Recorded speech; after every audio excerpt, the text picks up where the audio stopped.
Guys, how are we doing today? I am stoked to be back. It is the Collectin and Connectin podcast with some familiar friends. As a matter of fact, we have the mayor himself, Mr. Treaticus, returning, one of the most popular guests, and I think two of the most popular guests, if I'm not mistaken, ratings-wise, of course. I mean, they always have a very special place in my heart. Miss Banana Banking Mac and Mr. Josh, Series 1. Inspired by Mamba, is that the handle? Yeah. Twitter Inspired by Mamba. Yep. Nice. How is everybody doing today, guys? What it's playoff time. We're feeling good. Yep, feeling good. Vibes are high, man. What's going on? We're living life, buying moments and having fun, playing fast break. Break. Yep. Living fast break again, Mac. Is that what's going on? I'm at like 8 wins so far, so I wouldn't say crushing it. But I'm, making my way through. Going for win 9 tonight, so we'll see what happens. Loaning out moments and stuff? Like doing the Flowty thing? Doing a ton of rentals. It's been the best time for rentals yet. We all are on lack of players. Right. So they're popping off right now, guys. The rentals are popping off. Oh, yeah. Rares and legendaries. Okay. God, see, that's a whole nother level. That's a whole nother game theory thing that is really, really cool. But both of you guys are big into Flowty, right? Josh, you into? Yeah, no, I love it. Especially the loan aspect of it. I can't get enough of it. Honestly, I've got loans all the time being funded, and I try to always have listings up as well. See, I'm way behind. Way behind. Genuinely curious to know, as somebody who doesn't participate in that regard, very fascinated by the process. But from what I understand, you've brought in folks who don't even participate in the Top Shot ecosystem per se, or hadn't before, that are now facilitating loans. Could you dive into that a little bit more? If for somebody like me, who if I wanted to do that, what would be a good starting point? Yeah, I mean, for you, it'd be a lot easier actually, because you're in the ecosystem now. You know, like roughly the value of these NFTs and stuff. So it'd actually be a lot easier for you. Yes, in the past few weeks, I've been bringing in people. And actually before that, I think my mom was the first person that didn't collect NFTs that I got to like fund a loan and everything. And with her, it was kind of just getting her to understand the general value of some of them, and realizing how much she was comfortable with, like, loaning against it. But I'm actually meeting with somebody early next week, actually, a new person that I'm recruiting to fund some loans. And it's pretty straightforward. I mean, once you understand the pricing, like for example, we'll just say a floor S1 LeBron is around $45 right now. So if you say, hey, can I borrow $20? And if I don't pay you your $20 back, you can have this $45 LeBron NFT. It kind of, it's pretty easy to understand. That's a really, really amazing breakdown, because I'm trying to wrap my head around it, and I overanalyze stuff, and I'm like, okay, what are my angles here and so on. I really appreciate what you just did. And by the way, for folks who aren't viewing this lovely podcast, video cast, whatever, and you can't see the flex that is in the background of Mr. Inspired by Mamba, Josh's background. Is that not, that's like this, that's the Lego Series 1 background, right? Yeah. So the final background, a couple months ago, I finally got the LeBron, and that was my first legendary Series 1 finals moment. So yeah, I'm just embodying it. I mean, eventually I think I might want to complete the set. We'll see, but I'm happy to have the LeBron, because he's the most expensive piece right now. So flex it. Yeah, do it. Amazing. Rightfully so, man. That is so dope, man. I love seeing it. And I think I don't own that many Legos, so I got to be envious, in a very respectful, healthy manner of your stack. And I think I'm starting to get a little jealous of Mac too as well. She's been kind of stacking some Legos over there. But we all know how Top Shot works. It's a snowball effect. Once you get one, it's like, oh man, it's like it's. I don't want to say it's a drug, because I don't want to say it's like a negative connotation, because I love Top Shot. It's like she's like the Lego queen at this point, right? Like, how many Legos do you have right now, Mac? I think I'm upwards of 8 or 9. What? Nothing too crazy. Wow. I like to think it's kind of contained to a point. Yep. Yeah. And I like to excuse my behavior always. So I figure that if I'm going for ones that are on the cheaper scale, it's Yeah. like I bought 5 rares. It's reasonable. I can justify it. That makes sense. I pulled a Jaylen Brown Series 2 Lego out of one of these playoff packs. It was great. I was watching the Celtics play. I was ripping packs and pulled the Jaylen. And so I think that's you were just ripping packs. Wait, did you go buy it on the secondary and it just found its way to you, or did you? No, I bought in. I got 10 of the Fandom Celtics playoff packs. That was my plan. I'm getting 10 of these bad boys. I'm going to collect them because they're going to win number 18, and we'll have all the Celtic Fandom moments for this year because we're going to, like I said, we're going to win it all. And yeah, pulled it right out of there. And I bet that was it's been on my wish list for years. It's a great play. And so yeah, pulled that. So that's number 7 that I have. All my Legos are obviously Celtic. Is Jaylen Brown the mayor pro tem?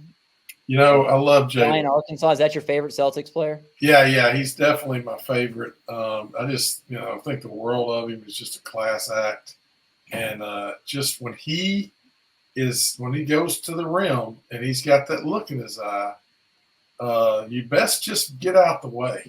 Mo Bamba learned that. And that's my favorite of it's probably my favorite Top Shot collectible because I was at the game. I was there in Orlando and I saw a murder. I saw a murder on the court, and poor Mo Bamba. They stopped the game, right? Like they had to stop the game, and they came out with like the guy had to draw the chalk outline and everything. Yeah. Like it was that bad. Right? Blessings to him and his family. I remember like it was yesterday. It's a great anyway. So stuff like that, right? Those now the whole Series 1 thing.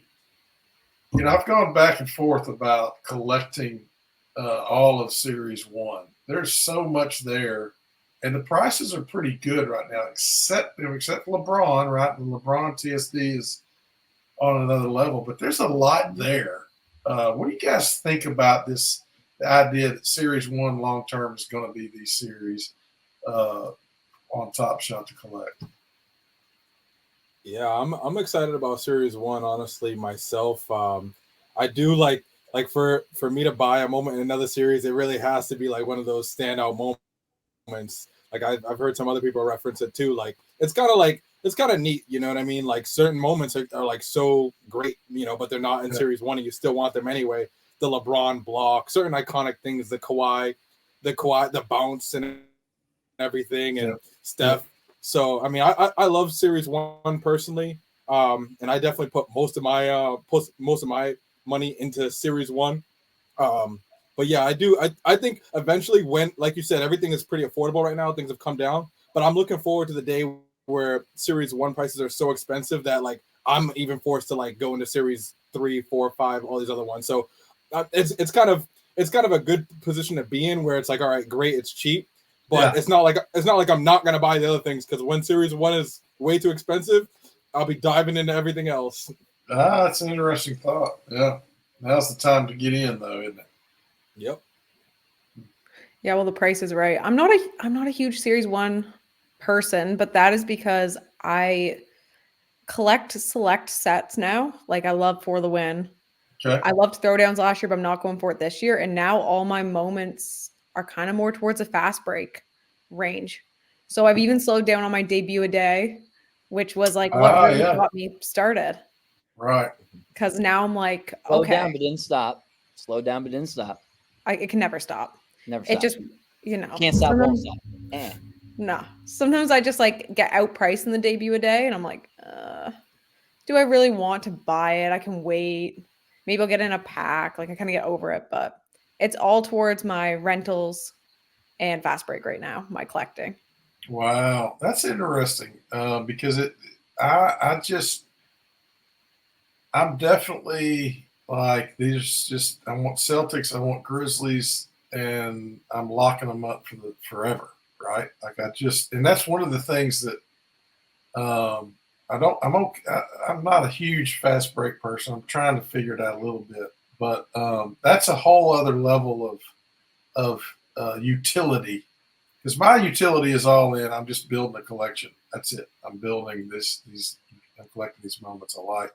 But I love that there's kind of different layers now, right? Of utility and what people are doing with these moments. It's really cool. Yeah, because for me, I'd rather do the rentals and keep that moving because I think it's going to become such a thing. I think next season's going to be huge for it, let alone what I'm seeing during playoffs right now. Wow. See, you're way ahead of the ball game on that, aren't you? So you're seeing what's the new signups? I know a few weeks ago we had a nice 900. Are you feeling like maybe the fast break game is going to bring in the next wave of collectors? I think it will. I mean, I don't know what the exact numbers are this week or anything, but I think it's bringing back old people, which is huge. Mm-hmm. And like, I don't know if you guys saw, but the 1-of-1 Ultimate Derek Lively sold again to some collector who came back into the ecosystem, which right there shows that we're back. Yes. Yeah. Yeah. Whales I mean, more whales in the ecosystem's good. Regarding Series 1, I love bubble moments, and I think that little not like that bubble of moments, if you will, is always going to live. As far as like, you always knew kind of where you were when shit hit the fan, when COVID hit, and I not from Colorado, but this is why I own the Anthony Davis bubble buzzer beater. It's hard to say that quick. Bubble beater moment. See, I can't even say it anyway.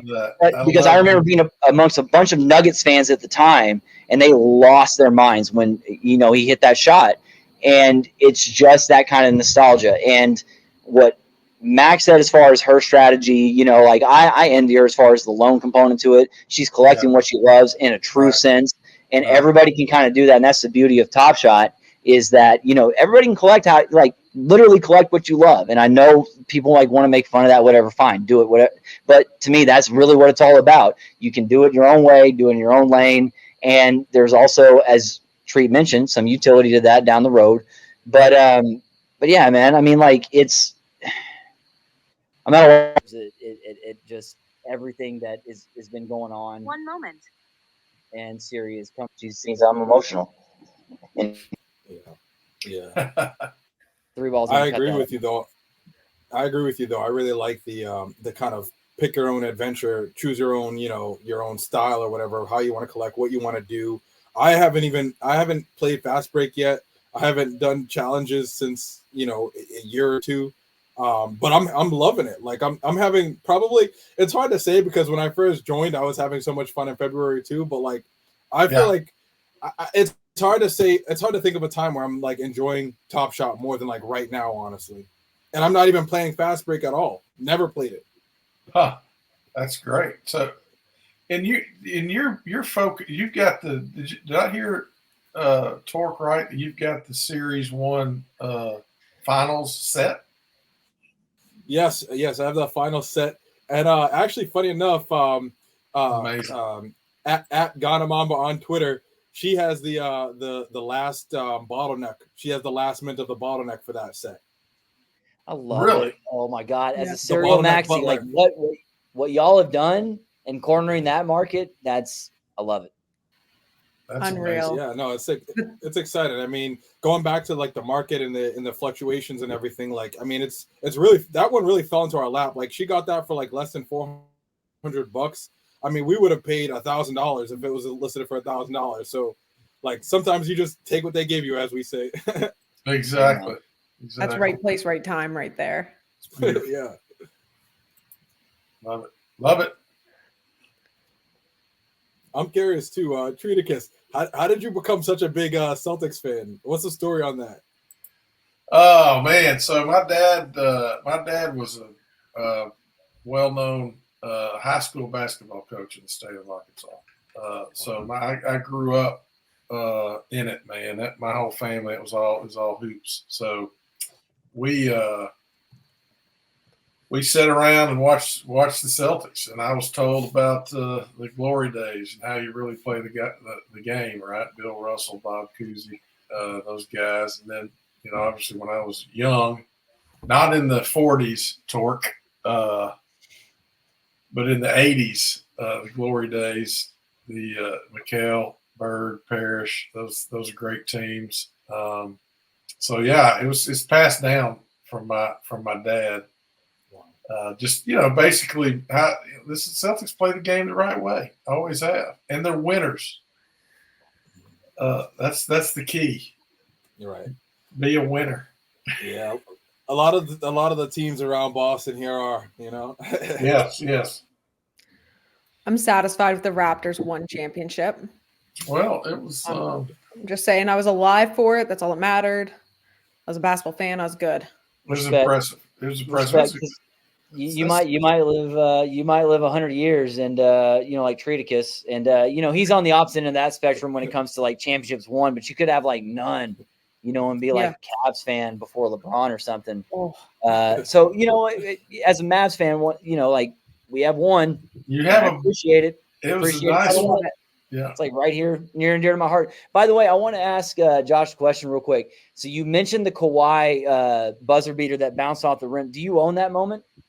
Not yet, but it's definitely one of those ones where it's like I'm waiting for it. At some point, I definitely want to grab it. And going back to the market fluctuation thing too, that's what I love about it. Is like, certain things is like, all right, I can't afford it right now, but if things do truly keep coming down, it's only a matter of time before I'll be able to buy it. So it's kind of like a win-win. Either it comes down low enough for me to buy it, or the market does well and it doesn't. Yeah, I've thought about that too. I mean, I wonder if we continue to go down. I'm snatching up stuff right now that I look at and go, man, I can't believe this. A rare moment on Top Shot is $13. Like, seriously, I'll take that. Thank you.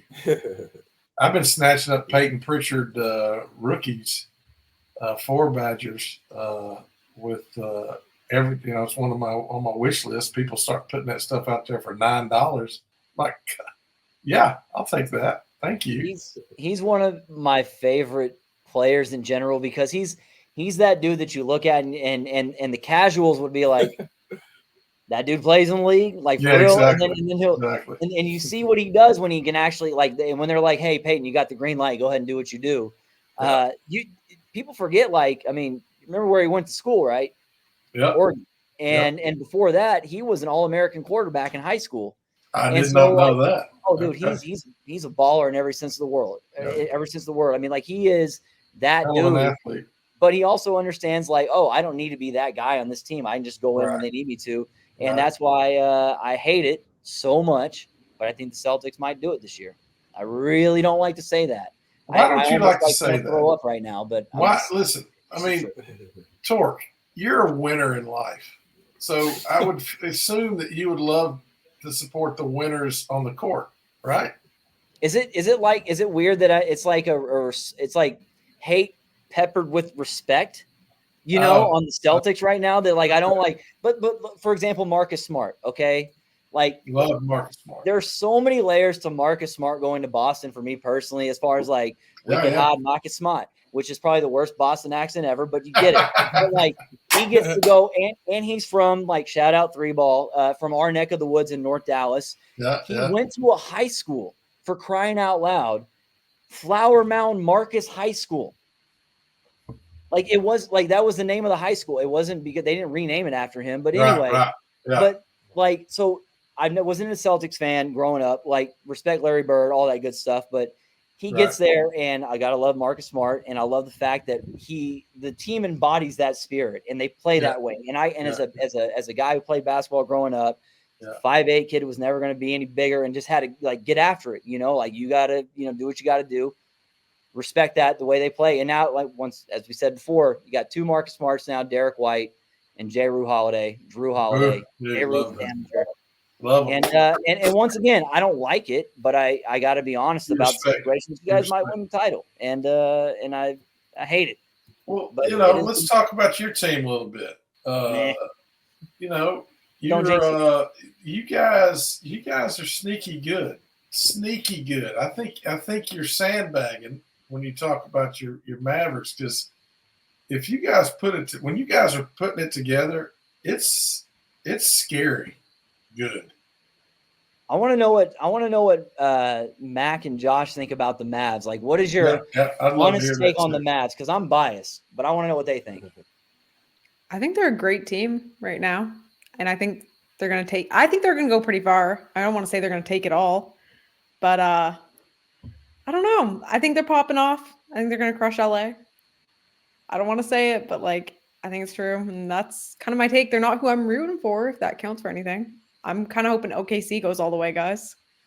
Okay, so that was going to be my follow-up. Wait. I'm sorry, Josh. You go ahead. I do want to hear your Mavs take. Better than mine. I like the Mavs too. I mean, I was kind of rooting for the Clippers because I got a Kawhi #1, so I was kind of hoping that he could do something. But with his injuries and everything, I mean, it looks like the Mavs, it's theirs for the taking. I do kind of like, I have a mixed feelings towards Kyrie and everything, but I love, as a basketball player, I love him and everything like that. So I wouldn't mind seeing him and Luka do it. I like Luka a lot, so I'm for it. In terms of the Celtics, I'm really hoping that they can pull it off, just because I was in the Celtics legendary moment. So I really want that to get a championship badge this year, so that I'm in the first, so that's, I'm really rooting for the Celtics. But I think the Mavs have a good shot in the West, honestly. I mean, them, Denver, the Timberwolves, it's gonna be exciting to see who makes it out. Yeah, and note on Kyrie, I got to see him play against Memphis when he was in Brooklyn.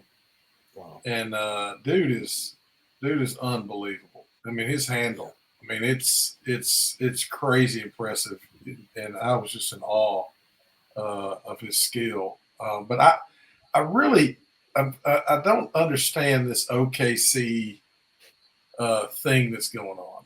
They're good and all, but I mean, they're young. They're not ready. I think they're going to get squashed. I think their little young hearts are going to get crushed in these playoffs.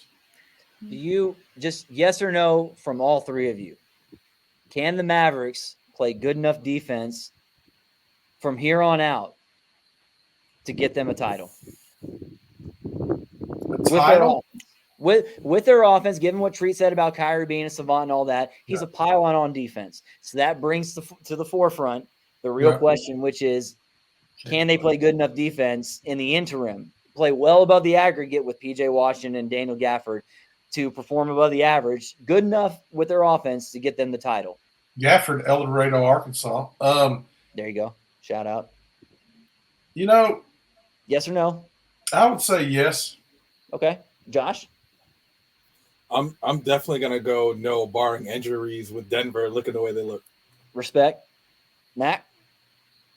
I'm in the middle. I'm gonna go yes, but I'm in the middle on it. Okay, that's fair.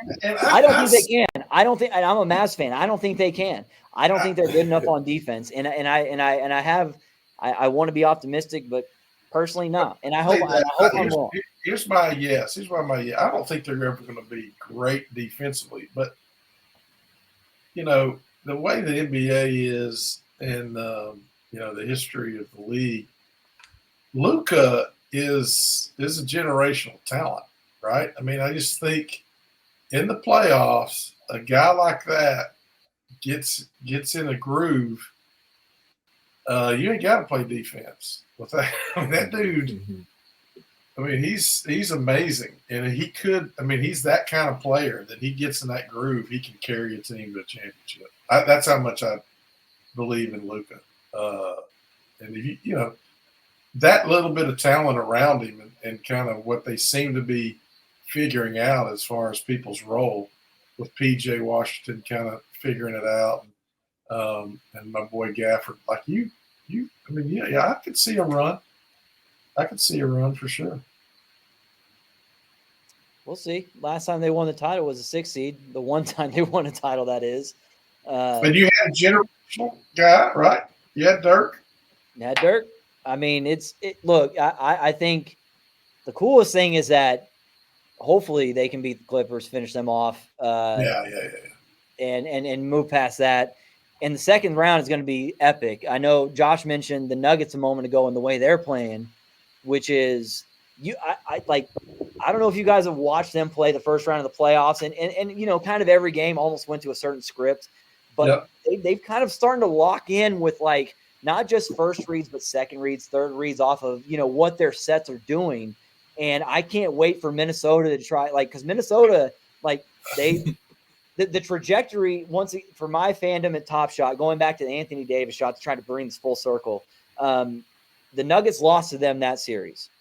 And if I'm not mistaken, the Nuggets the next year made it to, I think it was the conference finals, lost, and then they ended up winning the next year. They won the title last year. And so it would follow suit for Minnesota to do the same thing. They lost to the Nuggets last year. If they could get over the hump this year, maybe take it all the way. But that Minnesota Nuggets series, I think, is probably who wins the West. My humble opinion. I don't know. But Celtics aren't going to want to see any one of those dudes. Celtics aren't honestly going to want to see the Cavs, for that matter, with Jared Allen and Darius Garland. Yeah. I mean, we want to see them all. Y'all been 3-4 against them the last 2 years. It's not going to be easy. Oh, come on. You feeling okay about that? I'm feeling great. Or do you feel okay? So you feel like you'll get out of the East? That's fine. Whatever. You feel like you can beat Minnesota or Denver? Denver scares me the most. You got KP versus the Joker at the 5. I mean, I don't know, man. I don't know if KP can deal with that. That dude is unbelievable. The Joker. You gotta be healthy though, right? He's got to be healthy, right? Yeah, that's true. As is everybody at this point, but but again, Tatum has the ability to be that guy. That to me, it comes down to that this year. If Tatum takes that step and is that guy, and speaking about inspired by Mamba, right? If he becomes who he wants to become, we win it. It's that simple in my mind. And inspired by Mamba. Go ahead. I'm sorry. Oh no, I was just gonna say Treaticus saying that reminded me of that moment in Series 1 where Tatum has the Kobe armband. I always thought that was pretty cool. Yeah, very cool. Very cool. He embodies that spirit for sure. And in the sense of whatever I need to do to help the team win. Yeah. And if that's take as many shots and make as many shots as I need to, cool. But in this sense, I think Tatum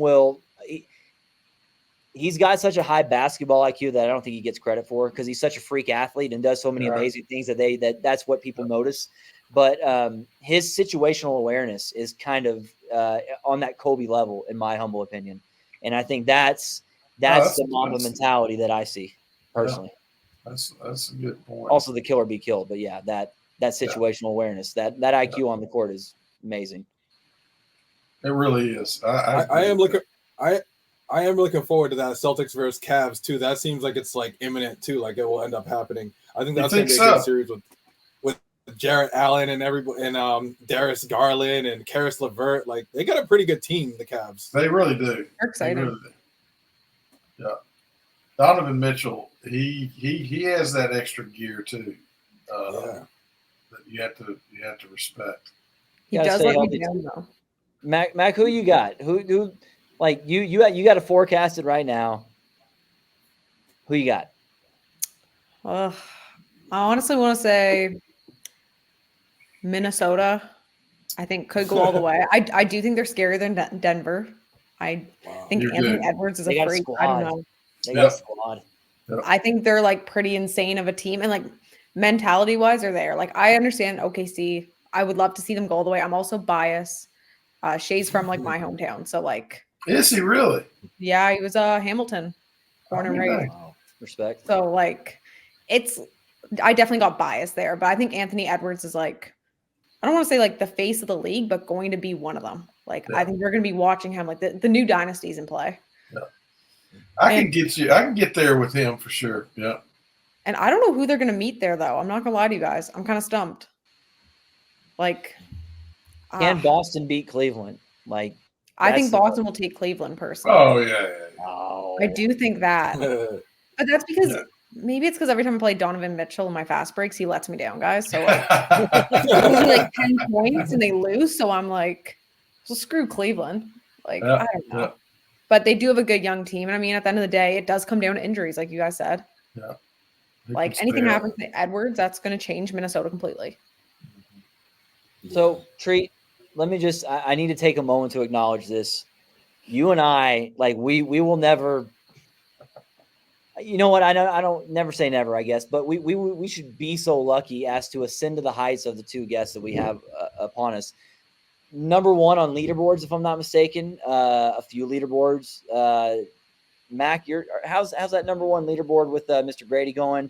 And I know Josh, you're number one on a couple, aren't you? I gotta double check. I know I used to be not on Top Shot, but on the NFL All Day with Von Miller. You know, I sold over 100 Von Millers, Series 1 Von Millers a long time ago. So I was number one on that leaderboard. I gotta double check though. I've really been focusing, actually, funny enough, on the number ones, because in my mind, the way I think about it sometimes, like the leaderboard is a continuous thing. Like I always will have to like make sure I have more than the next person that's right behind me. Whereas the number one, it's like once you have it, it's like no one can kind of take it from you unless they buy it from you. So I've kind of shifted my strategy to focus on that a little bit. That's a good call. Or sorry. Just real quick, was it you that I want to, and this is a tweet from probably way back, that was discussing the nature of how moments are minted, and the number one moment is in effect the true number one, like that's the only mint, and everything after that is effectively like a copy. Yeah. Which is interesting to think about it that way. Yeah, if the minting order and everything, then that's technically the original one, and then everything is kind of like a copy of that number one. Wow, I've never thought about that. I haven't either. But Mac on number one. You got a couple number ones of Mr. Grady. I'm not going to say his last name, but Grady. Because don't do it, Treat. Don't. I'm not. Yes, I have I don't have his debut number one yet. It is on my wish list, but I have his freshman gem and his rookie revelation. Wow. Number ones. Yeah, that's how I'm made number one on the dick board. Sorry, Tork, I had to. But I want to go back to Josh's point on the number ones because I have funded a few of his number ones that are up for loan. Thank you. The collateral is his number one, and it sucks on my end because I know he's never going to default. But it's also the other side where it's nice that I also know he's going to pay his loan back to me. But I look at his number ones and I'm like, yeah. So how much do you loan him for that number one? Depends on what he puts up to. So I don't have any numbers in front of me, but I believe, is it your Patrick Mahomes? I think you're perfect mint for Patrick Mahomes, right? Yeah, you funded that. You funded a lot of things. You helped me out a lot, so thank you. And your John Morant, I just funded. Yes, the rookie Series 1. Mac, what do you get out of that funding? Like, I mean, I know, like, other than like a loan, but what do you? I mean, what, like, why would I want to do other than helping a nice gentleman like Josh out? You make a high interest off of it. Okay. So Josh puts up the terms he wants, and then I make money off it. I don't remember exactly what the John Morant loan is for right now, but like, for example, it could be $30 interest, 90 days. Like, and then that's $30 come back in my pocket. So it's essentially more money than I'm going to make at a bank or wherever.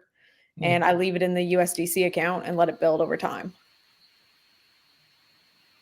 Dang. Yeah, exactly. That's what I tell people as well. It's like it's more money than you're gonna make in a bank or pretty much anywhere else that you can like essentially guarantee. So yeah, it is nice that it's like it's helping me out, but technically I'm giving you money too. So it's like it kind of works out. It's a win-win. And like I like funding Josh's loan specifically. I use his little link in your Twitter bio because I do know he pays him back, and I've talked to him firsthand. Nice. So like it's a safe loan for me because people do sometimes, I think, put up loans maybe to get rid of moments because sometimes they're right at market value, and like I don't fund that stuff because I don't want to be stuck with a moment that, let's say, goes down $50 in 90 days. Right. and the high offer is like $100 under, and then I'm losing money and I might have a moment I'm not interested in. Yeah. So, and I'll just ask a newbie question, but does Flowty have an area where you have like a preferred list of people that you want to fund their loans, or people that you know are legit, or somebody that you favor, or et cetera? Not that I know of. I don't know. Shout I out use Josh's Flowty account to find his. So I actually use his Yeah. link in his Twitter, and I have someone else who I do, but Wrestling, it just has a wallet address. So I'm not really sure on that. So that's, Yeah. and the reason I ask that is I honestly will, like, if I see somebody's name, like if I'm going to buy a Top Shot moment, I see somebody's name that I recognize, I will buy their moment over somebody else's for a few more, whatever, just because I know them.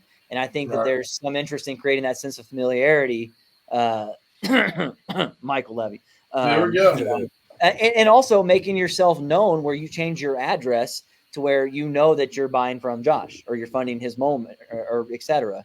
And I think that, that within the ecosystem is very helpful. But good to hear about these things and learn about it. That's for sure, because I know, once again, very little about it, but very intrigued by the whole ecosystem and what it has to offer. And I know with Flowty, their goal, at least with rentals, is for it to eventually be where you don't really know who you're renting from. We had a rental error happen the other day. Someone rented one of my moments and then returned it to me manually, not through Flowty. So I relisted it, and then it got re-rented out. So the person was going to lose their deposit because they didn't go through Flowty. So Flowty, in their eyes, still had my deposit and everything else. So thankfully, I knew who it was. They knew it was my listing. So we were able to get that deposit back to them. But I know that it was mentioned to me that the long-term of Flowty is for, if that situation happens, like, I have my privacy with someone making an error like that. So that people don't know everything going on in your account, I guess. But I'm not personally bothered if everyone knows my rentals. I tweet about it enough that if you don't know about my rentals, I'm not doing a good job. Yes, privacy is there if you want it. However, if you don't care, like I don't, or I don't. And just what I mean. Well, but that then again, you can have an anonymous wallet, and that's great. But I could still, see what the activity has been, and I that's what I appreciate about the blockchain. I don't need to know who you are for crying out loud. It's just for me to try to help you benefit. Quite honestly, that's just it. But yeah. And the loans, what wallet do you need to fund these loans? Have you told us that before? Yeah, you'd need a Blocked wallet. I think they're one of the more popular ones to actually fund them. But now you can actually set up account linking, so you can list to get your loans funded actually without even taking them out of your Dapper wallet, which I'm in the process of setting that up right now. Wow. I'm doing that. Yeah. I'm slacking.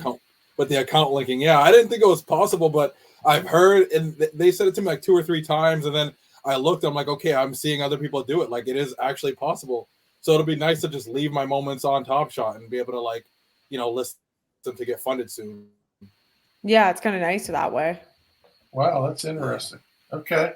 Because once a moment is loaned out, it goes into like a separate wallet. So like when I loan one of Josh, or Josh loans a moment and I fund it, it doesn't go to me and he doesn't have it anymore. It sits separate until the loan is repaid. Yeah, locked under a smart contract, which I think that's kind of fascinating too. Like, Flowty has essentially enabled us to like create our own smart contracts, right? Because we're saying I can create a smart contract and say, hey, you give me this amount of money and I'll pay you back this amount of money in this amount of days. That's a smart contract. You know what I mean? So escrow, if you will, right? I mean, like literally escrow on the blockchain. Or right, exactly. Yeah. And so it's crazy. Like, I'm super excited and just grateful that like Michael did that and everything. I wouldn't have the legendary LeBron finals moment if it weren't for Flowty and being able to like use my other moments as collateral. And just to throw out a number too, like, I've repaid between me and my girlfriend Sandra at Mamba on Twitter, we've repaid over $70,000 in Flowty loans combined, and we borrowed over $90,000 so far. We've repaid over $70,000. So I can actually say that collectors have earned thousands of dollars in interest because of our NFTs, backed by our NFTs. Wow, that's amazing. It's legit a game changer. It is. I think it's one of those things. It's going to take a long time for people to kind of realize it, like another 2 years or so. Yep. But I'm excited for it. I think something though is, I don't want to say like it's bringing people in. Like people are starting to notice it now. Like even with my rentals through this playoff run, I've noticed so many people have kind of got pushed towards Flowty in desperation times. We have a low amount of players available, so they're not just throwing in that random guy they have a comment for because like we're going to need him down the road, and they're actually hunting for rares. So for me, like it's not a whole ton, but I had like 6 rentals, I believe, go out in like 2 or 3 days, which is the most I've had yet, just off of people moving on to the platform and giving it a shot. Wow. So like us talking today about it, and just like I think the tweets that go out between you and me really make a huge difference in bringing people into the ecosystem and helping them understand it. Yeah.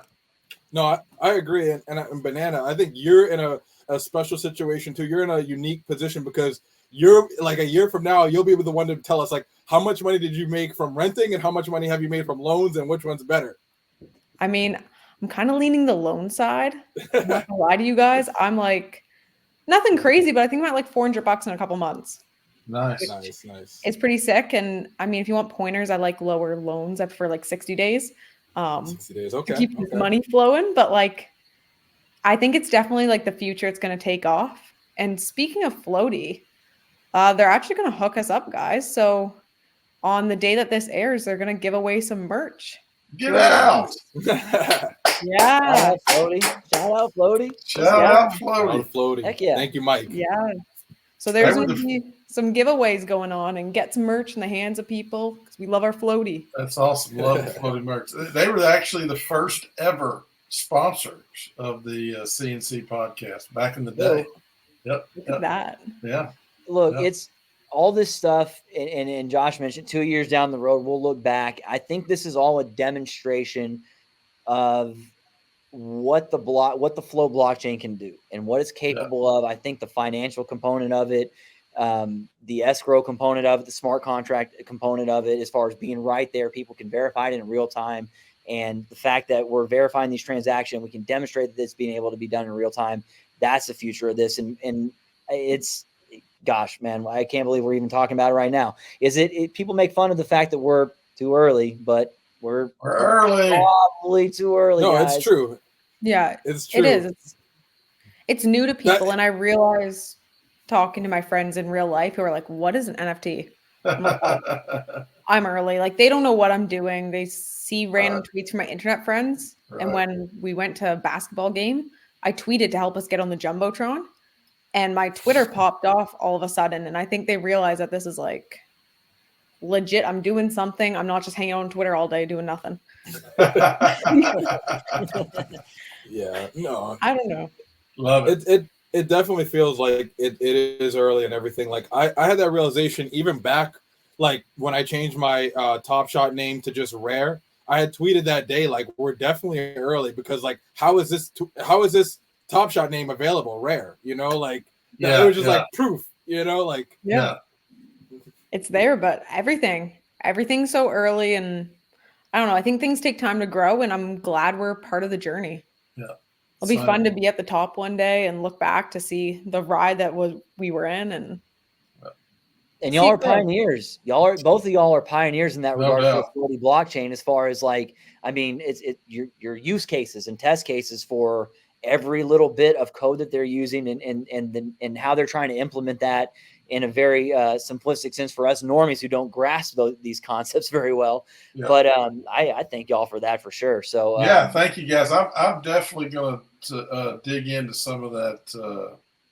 Try to learn just fund a couple loans. That's very intriguing. Just to get in there and try it out. Yeah. Coming soon. Definitely. Flowty loan seminars with Josh and Banana Banking Matt. Yes. Just a nominal fee, just a Top Shot moment here and there, maybe a rare moment. You know, they're only like $15. It's nothing, guys. It's okay. Yeah. But yeah, they'll teach you how to loan and all that good stuff. It's a future. Most definitely. Yeah. And I'll open it up to Treaticus and to anybody else viewing this when this comes out. You look over my collection. Any moments that you want to lend against, you tell me what price you want to loan. If you see a LeBron You could tell me if it's the legendary LeBron. You could tell me, hey, I'm comfortable with $1,000. I know you paid $12,000 for it. I'm only comfortable with 1,000 or 2,000. I mean, and we could structure a deal around whatever valuation you feel comfortable with. Interesting. Okay. And like Josh is so easy to contact. I mean, he's helped me out. He's lowered loans for me because it's what was in my budget. So like I can verify he's honestly one of my favorite people to loan from. Nice. Thank you. Appreciate it. It's the beauty of the ecosystem, man. Top Shot collectors, Flowty, people in the ecosystem. I mean, like everybody, you know, you'll find some really, really solid people that look out for each other, and they're willing to, you know, make some mutually beneficial agreements and things like that. So, Treat, you got anything else to add, man? Like, hey, good times, guys. I really appreciate the expertise. Looking forward to diving in and seeing what's up with Flowty. Looking forward to number 18 championship for the Celtics. I don't know how I feel about that, but thanks for having me on, guys. I appreciate it. Thanks for having me on. Looking forward to the next one. Yeah. I love both of y'all so much. And Treaticus, I hate that you slid that in at the end. I don't like that. But man, hey, I can't thank y'all enough for taking the time. Josh, Banana Bacon Mac, Treaticus, the mayor. My goodness, guys, another episode of Collectin and Connectin in the books. Thank y'all so much for making a memorable one. Y'all have a great day, guys. Good times. Peace out. You too. Yeah. Thank you.